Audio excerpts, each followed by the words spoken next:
Le coup de tocsin. Le coup de tocsin avec François Coq. Bonjour François Coq. Bonjour Clémence, bonjour à tous. Et merci beaucoup d'être avec nous ce matin. Je rappelle que vous êtes analyste politique, ancien directeur de campagne d'Arnaud Montebourg, ancien secrétaire général du Parti de gauche, enseignant en zone d'éducation prioritaire et auteur de plusieurs ouvrages: Alerte à la souveraineté européenne, L'impératif démocratique de la crise de la représentation aux Gilets jaunes, ou encore La chimère de Macron contre la souveraineté populaire, le tout aux éditions Éric Jamet. François Coq, aujourd'hui, vous souhaitez revenir sur les congrès des partis politiques qui vont avoir lieu cette année et qui, selon vous, abaisse l'ambition politique. Alors racontez-nous.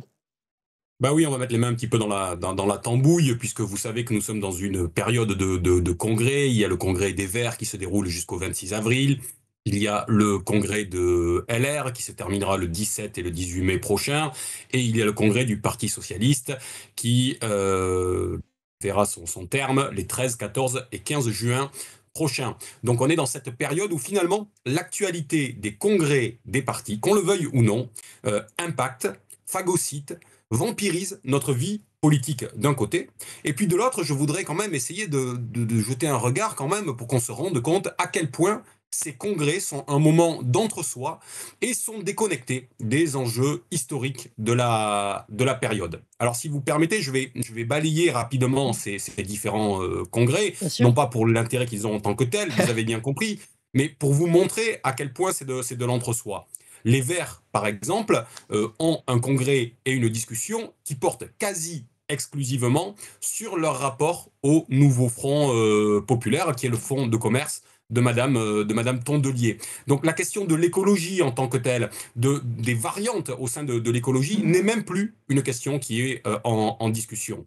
C'est un petit peu les mêmes discussions qui ont lieu au sein du Parti socialiste. C'est un congrès qui parle de tactique et pas même de stratégie, qui parle exclusivement de son rapport à la France insoumise d'un côté, mais aussi de son rapport à Place Publique de l'autre, puisque ce week-end, on voyait qu'il y avait un rapprochement structurel dans l'air entre le Parti socialiste et Place Publique, et qui est là aussi vampirisé par la question de la présidentielle à venir.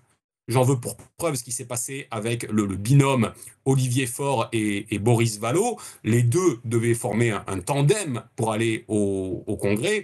Et puis finalement, avec une répartition des rôles, avec la présidentielle pour M. Faure et le poste de premier secrétaire pour M. Vallaud. Et puis finalement, quand M. Faure a décidé qu'il allait pouvoir cumuler les deux fonctions, eh bien d'un coup, M. Vallaud s'est senti des velléités de devenir premier secrétaire en tant que tel et de rompre avec celui qui était la veille son partenaire. Vous rajoutez là-dessus les manœuvres et manigances habituelles de François Hollande pour essayer de se reporter à nouveau candidat, et vous avez un congrès du Parti socialiste qui est dénué de tout intérêt pour le reste du pays et pour l'intérêt général. Notons d'ailleurs que ces congrès impactent jusqu'aux autres forces qui ne sont pas en congrès. Je dis ça parce que beaucoup se sont jetés sur M. Mélenchon, sur le fait qu'il a assumé les candidatures de Cyril Hanouna, et sur le fait qu'il n'a pas dénoncé en tant que tel l'antisémitisme de ces caricatures. Mais le fait que M. Mélenchon se soit arc-bouté doit être lu au prisme de ce calendrier. Ceux qui connaissent un peu la stratégie depuis des années Oui. maintenant de M. Mélenchon ont bien compris qu'il allait s'inviter dans le congrès du Parti socialiste et qu'il a vu là une opportunité de devenir un point de clivage supplémentaire au sein du Parti socialiste pour essayer de créer une rupture au sein du Parti socialiste. Et c'est aussi comme cela qu'il faut lire cet épisode. Oui. Et puis je termine avec le congrès de LR, qui est une course échalote quasi exclusivement sur la question du rapport à l'Algérie, mais qui n'est pas sans poser de problème pour le reste du pays, parce que d'abord ça donne libre cours au président Tebboune en Algérie de se servir de cela et de choisir son interlocuteur. Vous avez entendu ses déclarations ce week-end qui disaient que pour lui, le seul point fixe était monsieur Macron, donc finalement il vient faire ses courses parmi le personnel politique français, et cette façon de faire, finalement, affaisse la possibilité pour le gouvernement d'agir. Il n'est même pas question au sein du congrès de LR de la question des alliances, par exemple, qui devrait être l'une des questions un peu structurantes. Est-ce que le logiciel doit plus être porté pour créer une perspective majoritaire sur la droite de LR, ou est-ce que c'est un rapprochement avec le bloc central? Tout cela n'est finalement pas l'enjeu entre M. Retailleau et M. Wauquiez. Donc tout ça est beaucoup d'entre-soi. Oui, mais François Coq, quand même, on a pu connaître, en tout cas, des congrès politiques, des partis politiques, qui permettaient justement de revenir sur des questions de fond et de trancher ces questions de fond entre les différents candidats. Mais justement, c'est pour ça que c'est si triste de voir les congrès tels qu'ils ont lieu aujourd'hui. On a tous en mémoire, alors du côté gauche, je sais pas, le grand congrès de 1905, le congrès du Globe, qui a donné naissance à la SFIO et qui faisait suite à des magnifiques discussions théoriques entre Jean Jaurès et Jules Guesde sur le rapport à la lutte des classes, moteur quasi exclusif pour Guesde, alors qu'il devait être teinté et porté et corrélé au républicanisme pour Jaurès. On pense au congrès de 1922 Tours, qui est le congrès qui a donné naissance au PCF, ou au congrès du Parti socialiste de 1979 à Metz, entre la première gauche et la deuxième gauche, entre Mitterrand et Rocard, où il y avait un enjeu idéologique. C'était un débat de pensée.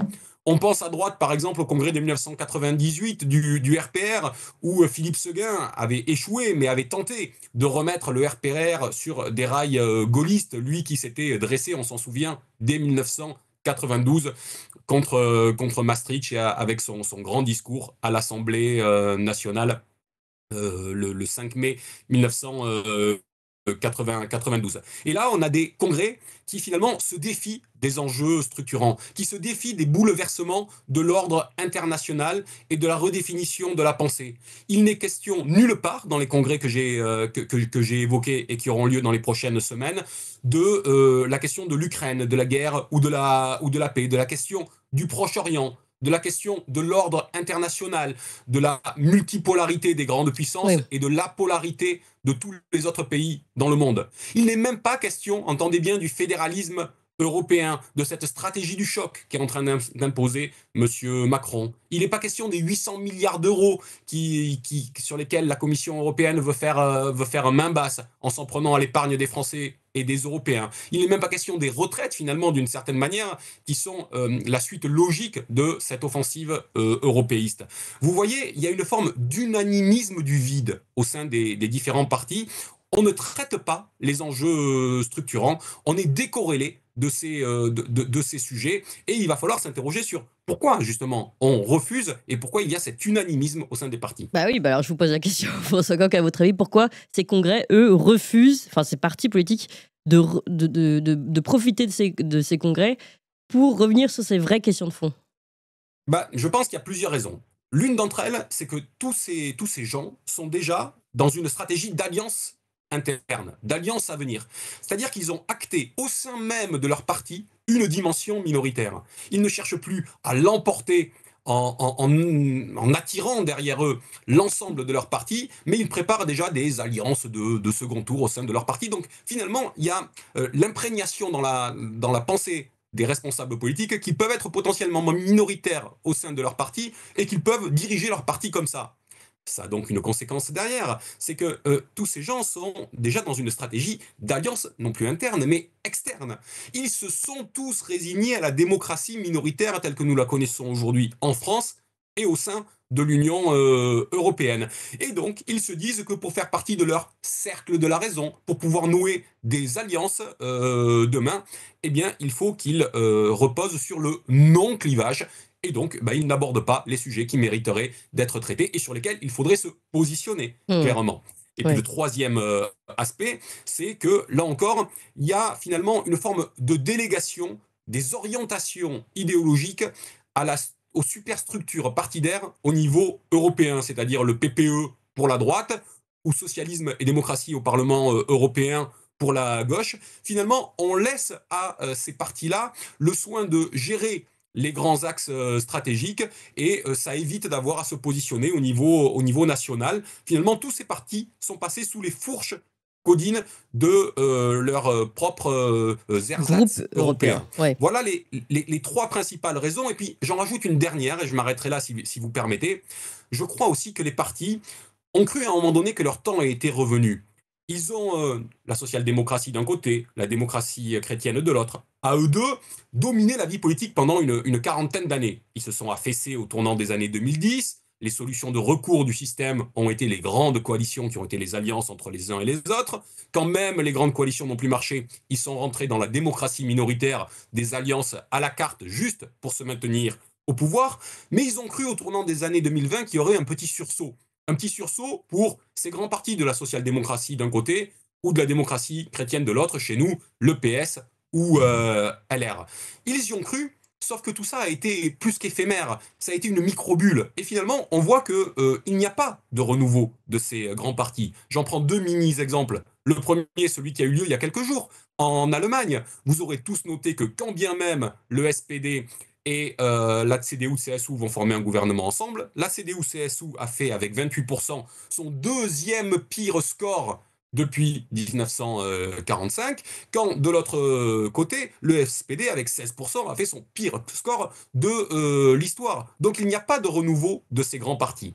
Et c'était pareil en Grèce, puisque la droite a cru, avec la nouvelle démocratie, qu'elle avait repris corps et repris force en 2019, et à nouveau aux élections de 2023. Elle a fait à ce moment-là 40% des voix. Elle se croyait bien installée.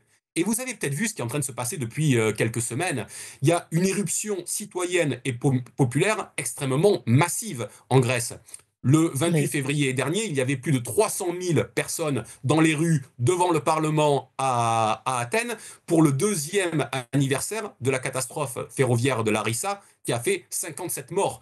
Et ce qui se cache derrière ces mobilisations populaires, c'est que les gens commencent à toucher du doigt quel est l'effet de système. L'effet de système, c'est que tout ce qu'on a imposé aux Grecs, toutes ces coupes dans les services publics, toute cette privatisation, toute cette désorganisation de la vie commune conduisent à des drames tels qu'on l'a connu. Et dans ce cas-là, à la fois la nouvelle démocratie de droite, à la fois le PASOK de la social-démocratie, à la fois Syriza même, qui avait pris le pouvoir, sont pointés du doigt par les gens. Et ça veut dire que les gros partis, finalement, quand bien même ils avaient 40% il y a 2 ans, sont en train, à un moment donné, de prendre cette vague populaire en plein dans la tête.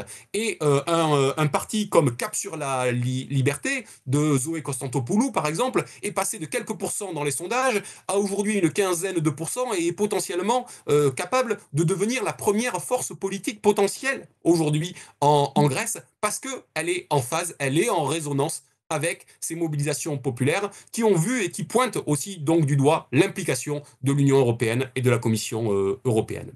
Voilà pourquoi je crois qu'aujourd'hui, il faut sortir de ces partis bulles, voilà, qui sont enfermés sur eux-mêmes, desquels il ne faut rien entendre parce qu'ils n'ont pas de prise avec le réel. Je crois que nous, à la place qui est la nôtre, nous devons aussi être les vecteurs de ce retour au réel. Je crois que c'est ce que l'on fait sur votre antenne, Clémence. Merci beaucoup François Coq. Et je rappelle votre dernier livre, La chimère de Macron contre la souveraineté populaire, aux éditions Éric Jamet. Merci encore François Coq, merci à vous tous. Vous avez aimé cette émission, vous voulez que l'on continue d'exister et de creuser ces sujets. Sachez que nous n'avons ni subvention, ni milliardaires, ni oligarques derrière nous, que nous ne dépendons que de vous. Donc faites un don à toxin-media.fr, toxin-media.fr, et encore mieux, faites un don régulier pour que nous continuions d'exister. Merci.